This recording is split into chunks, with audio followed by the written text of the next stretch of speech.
नमस्कार दोस्तों, क्या हाल चाल है। मैं हूं आपका होस्ट एंड दोस्त अभिषेक गौड़।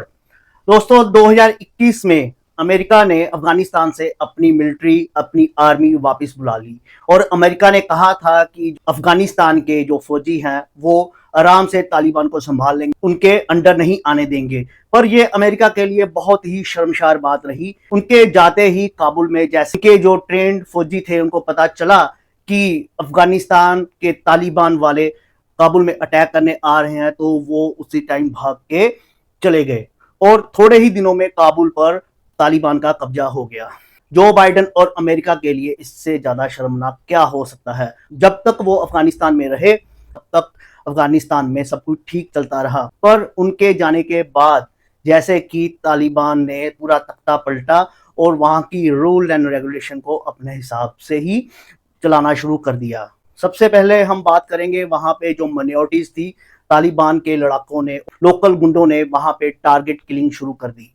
माइनॉरिटीज को चुन चुन कर मारना शुरू कर दिया। माइनॉरिटीज के लिए वहां पर रहना बहुत ही दर्दनाक और मुश्किल हो गया और उनको रेस्क्यू करने के लिए भारत सरकार ने देवी शक्ति नाम का एक मिशन लॉन्च किया, जिससे हमारे हिंदू और सिख भाइयों को वहां से निकाला गया और कई सिया मुस्लिम्स भी वहां से निकल के भाग गए। तालिबान सरकार सिया मुस्लिम को भी नहीं छोड़ रही थी।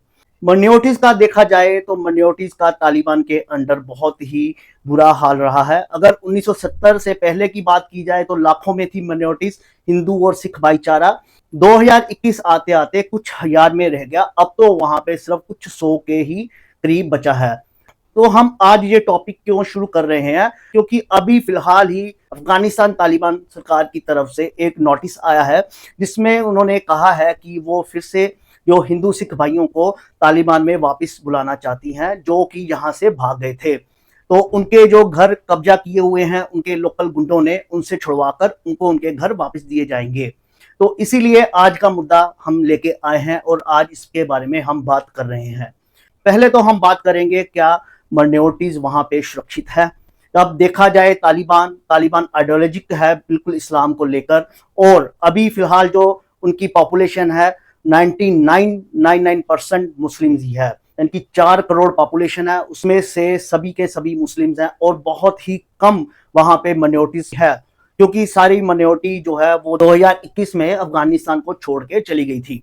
तो हम आज ये बात इसलिए कर रहे हैं क्योंकि अफगानिस्तान तालिबान की सरकार को पहले अपने घर में ठीक करना चाहिए, क्योंकि सबसे बड़ा मुद्दा वहां पे औरतों को लेकर है। तालिबान की सरकार जैसे ही बनी, उन्होंने अफगानिस्तान की औरतों के जो हक थे वो सारे ही छीन लिए। उन्होंने उनका खेलना, बाहर घूमना, कोई स्पोर्ट्स खेलना या फिर ब्यूटी पार्लर जाना, अकेले बाहर जाना बिल्कुल बंद कर दिया। उस समय 60,000 से ज्यादा औरतों के काम धंधे बिल्कुल बंद हो गए, वो बेरोजगार हो गई। और अभी फिलहाल जो उन्होंने एक नोटिस निकाला है, अफगानिस्तान तालिबान सरकार ने नोटिस निकाला है कि जो औरत अफगानिस्तान तालिबान सरकार के खिलाफ बोलती हुई नजर आई या उनके जो रूल एंड रेगुलेशंस है उनको तोड़ती हुई नजर आई, तो उसको चौक पे खड़े होकर पत्थर मारे जाएंगे जब तक वो मर नहीं जाती। ऐसी स्थिति तो वहां पे औरतों की बनी हुई है। तो माइनॉरिटीज का हम सोच सकते हैं कि वहां पे क्या बुरा हाल होगा। ऑस्ट्रेलिया ने भी वहां पे क्रिकेट खेलने के लिए मना कर दिया है, क्योंकि ऑस्ट्रेलिया का कहना है कि जो देश औरतों की इज्जत नहीं कर सकता, तो वो देश क्रिकेट खेलने के या दूसरे स्पोर्ट या व्यापार करने के लायक ही नहीं है। इस बात को बड़ा मुद्दा बनाना चाहिए, इंटरनेशनल फोरम पे ये बात जानी चाहिए। ये तो बात रही औरतों की। बाकी माइनॉरिटीज की बात हम करें तो माइनॉरिटीज वहां पे क्या सिक्योर होंगी।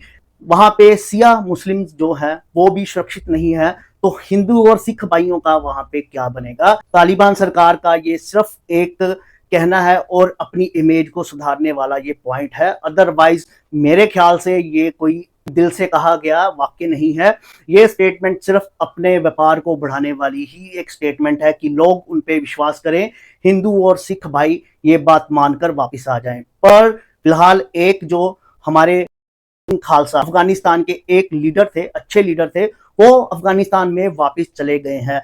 तो मैं ये कहना चाहता हूं कि हमारे हिंदू सिख भाइयों को अभी फिलहाल वेट करनी चाहिए, अभी देखना चाहिए, क्योंकि अगर अफगानिस्तान सरकार आपके घर आपको दिलवा भी देती है तो क्या ये संभव है कि वहां पे टारगेट किलिंग नहीं होगी।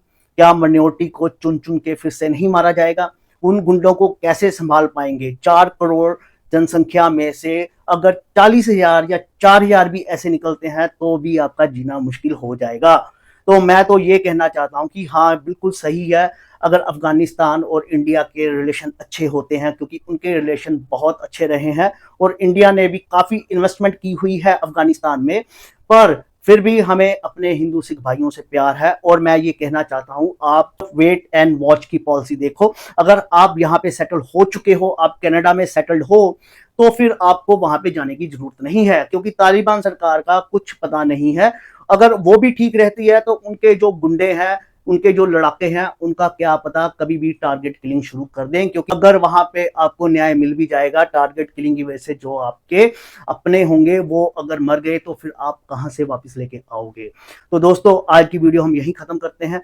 अगर आपको वीडियो पसंद आई है, इसको लाइक शेयर जरूर करना हमारे हिंदू और सिख भाइयों को जो कि अफगानिस्तान छोड़ के आए हैं, और अपने कमेंट जरूर देना और अपनी राय हमें दें कि आपका इस वीडियो के बारे में और इस मुद्दे के बारे में क्या विचार है।